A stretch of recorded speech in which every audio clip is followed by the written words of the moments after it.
Students, class 9 chapter number 1, name of the chapter is number system. Previous class के अंदर हमने fifth six seventh को fourth fifth six question कर लिए थे. अब हम सेवन्थ क्वेश्चन करेंगे.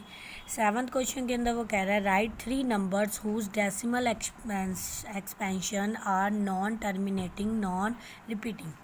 मतलब हमें 3 ऐसे नंबर बताने हैं डेसिमल एक्सपेंशन में जो कि नॉन टर्मिनेटिंग और नॉन रिपीटिंग हो. ठीक है, तो वो कौन से नंबर होंगे? इरेशनल नंबर होंगे ना. क्यों? क्योंकि नॉन टर्मिनेटिंग रिपीटिंग डेसिमल किसके अंदर आते हैं? रैशनल टाइप के अंदर. और नॉन टर्मिनेटिंग नॉन रिपीटिंग, इसका मतलब रिपीटिंग ही हुआ कि नॉन रिपीटिंग और नॉन टर्मिनेटिंग किसके अंदर आएंगे? इरेशनल के अंदर. तो हमें कोई भी 3 नंबर्स ऐसे बताने हैं जो कि नॉन टर्मिनेटिंग और नॉन टर्मिनेटिंग रिपीटिंग हो. ओके, तो सबसे पहले हमने लिया पाई की वैल्यू हमें पता है क्या होती है? 22/7. ठीक है, पाई की वैल्यू ये होती है. तो पाई की जब हम सॉल्व करेंगे डिवाइड करने पे हमारे पास आंसर आएगा 3.14159 अप टू सोन ही चलता रहेगा. ठीक है, तो मतलब ये क्या है? नॉन टर्मिनेटिंग है और नॉन रिपीटिंग है. कुछ भी रिपीट नहीं हो रहा और नॉन टर्मिनेटिंग है. ठीक है, तो ये हमारे पास इरेशनल टाइप के अंदर आ गया. आगे हमारे पास है √2. अब √2 देखो, √2 मैंने आपको बताया था जब भी हमारे पास नॉन परफेक्ट स्क्वायर आ जाए, मतलब अगर आपके पास प्राइम नंबर का √2 होना तो वो हमारे पास क्या होगा? इरेशनल नंबर होगा. अगर हम प्राइम नंबर्स मतलब 2, 3, 5, 7, 11, अगर हम √रूट कर दें तो वो हमारे पास क्या होगा? Irrational number. तो √2 इज़ आल्सो इरेशनल नंबर. √3 भी है. ठीक है, √2 चाहे आप पाई की जगह √5 भी लिख सकते हो. ठीक है, तो अगर √2 की वैल्यू क्या होती है सॉल्व करने पर? 1.414 अप टू सॉन. ठीक है, और √3 की हमारे पास क्या होती है? 1.73 अप टू सॉन. ओके, तो ये हमारे पास क्या है? नॉन टर्मिनेटिंग नॉन रिपीटिंग, जिसके अंदर कुछ भी रिपीट नहीं हो रहा और नॉन टर्मिनेटिंग है. ठीक है स्टूडेंट्स, तो कोई भी 3 एग्जांपल्स देनी है वो हमने दे दी हैं. आप कोई भी दे सकते हो, कोई और भी दे सकते हो. ओके, आगे इसका 8th क्वेश्चन देखो. Find 3 different irrational numbers between the rational numbers 5/7 and 9/11. Exercise 1.1 के अंदर हमने क्या देखा था? कोई 2 नंबर्स दिए होते थे, हमने उन 2 नंबर्स के बीच में रैशनल नंबर फाइंड्स करने थे. ठीक है, बट 1.3 के अंदर क्या आया कि 2 अब रैशनल नंबर गिवन है, उन 2 रैशनल नंबर्स के बीच में हमने इरेशनल नंबर ढूंढने हैं. ठीक है, कोई भी 3 बताने हमने डिफरेंट. तो देखो, सबसे पहले हमारे पास 5/7 है. इसको हम डिवाइड करके पहले इसकी वैल्यू बताएंगे डेसिमल में. तो जब हम इसको डिवाइड करेंगे तो देखो 7 5 था अंदर. ठीक है, तो 0 लेने के लिए हमने यहाँ 0 लगाया, तो 7 7 49. ठीक है, तो आंसर 1 आया. फिर 0 लिया तो 7 1 7. ऐसे करते करते हमारे पास क्या हो जाएगा? यहाँ पे 5 दोबारा आ जाएगा. तो यहाँ पे भी 5 था और यहाँ पे भी 5 दोबारा आ गया, तो मतलब रिपीट होगा 5 के बाद. तो हम क्या करेंगे? इस 7 से लेके इस 5 तक हम क्या लगा देंगे? ऊपर बार लगा देंगे. तो इसका आंसर ऐसे आ जाएगा.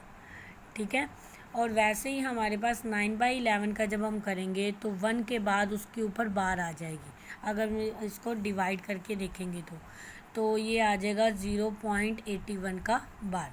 अब ये दोनों नंबर्स के बीच में हमने क्या बताने हैं? Irrational number. तो हम बता देंगे 0.71589. ठीक है, 0.73429, 77912. मतलब इन दोनों के बीच में कितने ही नंबर्स आएंगे, कितने इरेशनल नंबर्स आएंगे. ठीक है, तो मतलब हम क्या कह सकते हैं कि इन दोनों नंबर्स के बीच में infinite number of irrational number है. बट हमने कोई 3 बताने हैं डिफरेंट, तो हमने कोई भी 3 बता दिए. ठीक है, बिल्कुल इजी क्वेश्चन है. सबसे पहले उसकी डेसिमल एक्सपेंशन लिखनी है, देन हमने क्या करना है? उनके बीच में कोई भी 3 नंबर्स लिख लेने हैं, और वो 3 नंबर्स हमारे पास इरेशनल होने चाहिए. बट हमारे पास तो इनफाइनाइट नंबर्स आ जाएंगे, बट हमने कोई 3 बताने हैं. ओके स्टूडेंट्स, आगे इस एक्सरसाइज का लास्ट क्वेश्चन है. Classify the following numbers as rational और इरेशनल. हमें कुछ नंबर्स दिए हुए हैं, उन नंबर्स को हमें बताना है कि वो इरेशनल है या रैशनल है। ठीक है, तो सबसे पहले है √23। अब √23 मैंने आपको बताया था कोई भी प्राइम नंबर का अगर हम अंडर रूट कर देंगे, प्राइम नंबर का अंडर रूट करने पे वो हमारे पास क्या होगा, इरेशनल होगा। That means 23 is a prime number, तो इसके ऊपर हमने अंडर रूट किया तो ये हमारे पास क्या बन गया, इरेशनल नंबर। ठीक है, प्राइम नंबर का अगर हम अंडर रूट करेंगे तो वो नंबर हमेशा हमारे पास क्या होगा, इरेशनल नंबर। उसके बाद सेकंड है हमारे पास √225। 225 को हम कैसे लिख सकते हैं, 15 × 15 लिख सकते हैं। ठीक है, जब हमारे पास एक ही अंडर रूट में दो सेम नंबर हों तब वो एक अंडर रूट हट कर क्या आ जाता है, सिंगल में नंबर आ जाता है। ठीक है, तो हमारे पास क्या आ गया आंसर, 15 सिंगल में। तो मतलब 50 इसका परफेक्ट स्क्वायर है, तो जिसका परफेक्ट स्क्वायर है वो क्या होगा, रैशनल। जैसे इसका कोई परफेक्ट स्क्वायर नहीं था, इसको ना इसका परफेक्ट स्क्वायर है ना इसका परफेक्ट क्यूब है, तो ये इरेशनल था। और जिसका परफेक्ट स्क्वायर है मतलब जिसका अंडर रूट खोलने पर आ रहा है वो हमारे पास क्या होगा, रैशनल नंबर होगा। ठीक है, आगे थर्ड क्वेश्चन देखो, 0.3796। ठीक है, अब ये हमारे पास कोई नंबर है, अब यहाँ पर डॉट डॉट नहीं लगे हुए, मतलब यहाँ पे ये स्टॉप हो रहा है, तो ये कौन सी टाइप हुई, रैशनल की टर्मिनेटिंग डेसिमल वाली। ठीक है, तो टर्मिनेटिंग डेसिमल है ये जो कि स्टॉप हो रहा है एक साइड पर, तो हम क्या कहेंगे, ये कौन सी टाइप है, रैशनल टाइप। ओके, आगे फोर्थ पार्ट देखो, 7.478 478 अप टू सोन। अब देखो यहाँ पे पहले 478 है, फिर दोबारा 478 है, और अप टू सोन मतलब 478 रिपीट हो रहा है, तो ये कौन सी टाइप होगी, नॉन टर्मिनेटिंग रिपीटेड डेसिमल। तो ये किसकी टाइप होती है, रैशनल की टाइप। तो हम इसको ऐसे भी लिख सकते हैं ना, 7.478 का बार, तो ये हमारे पास किसकी टाइप होगी, रैशनल की टाइप। ओके, आगे नेक्स्ट है हमारे पास 1.10 100 100 10000,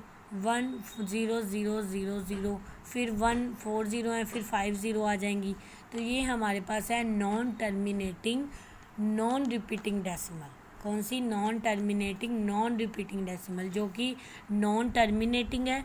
देखो मेरी बात सुनो, रैशनल की 2 टाइप्स होती हैं, एक होती है हमारे पास टर्मिनेटिंग, एक होती है हमारे पास नॉन टर्मिनेटिंग। ठीक है, नॉन टर्मिनेटिंग रिपीटिंग होती है इसमें, नॉन टर्मिनेटिंग रिपीटिंग। अब देखो टर्मिनेटिंग में तो क्या होता है, एक जगह पर स्टॉप हो जाना। ठीक है, नॉन टर्मिनेटिंग रिपीटिंग का क्या मतलब है कि जो कि चलता रहता है बट रिपीट में चलता रहता है। ठीक है, और इरेशनल में कौन सी आती है, इरेशनल में कौन सी टाइप आ जाएगी, non terminating non repeating decimal, जिसमें चलता रहता है बट रिपीट नहीं होता। ठीक है, जिसमें वो कंटिन्यूसली चलता रहेगा बट रिपीट नहीं होगा, और जिसमें चलता रहता है बट रिपीट होता रहता है वो कौन सी होती है, रैशनल टाइप। और जो चलता रहता है बट रिपीट भी नहीं हो रहा तो वो कौन सी है, इरेशनल। अब इसमें ये चलता जा रहा है बट इसमें कुछ रिपीट तो हो ही नहीं रहा, तो अगर इसमें कुछ रिपीट नहीं हो रहा तो ये कौन सी टाइप हुई, इरेशनल की टाइप, तो ये इरेशनल है। ठीक है, बाकी आप जो 7वां क्वेश्चन था उसके अंदर भी मैंने आपको ये बताया था। ठीक है, तो ये भी आप अपनी एग्जाम्पल के थ्रू लिख सकते हो। ओके, तो यहाँ पे हमारे पास 1.3 एक्सरसाइज कंप्लीट है। अब हम नेक्स्ट स्टार्ट करेंगे 1.4 नेक्स्ट डे। ओके, तो आपने 1.3 तक अपनी कॉपीज़ कंप्लीट कर लेने। Okay students, thank you.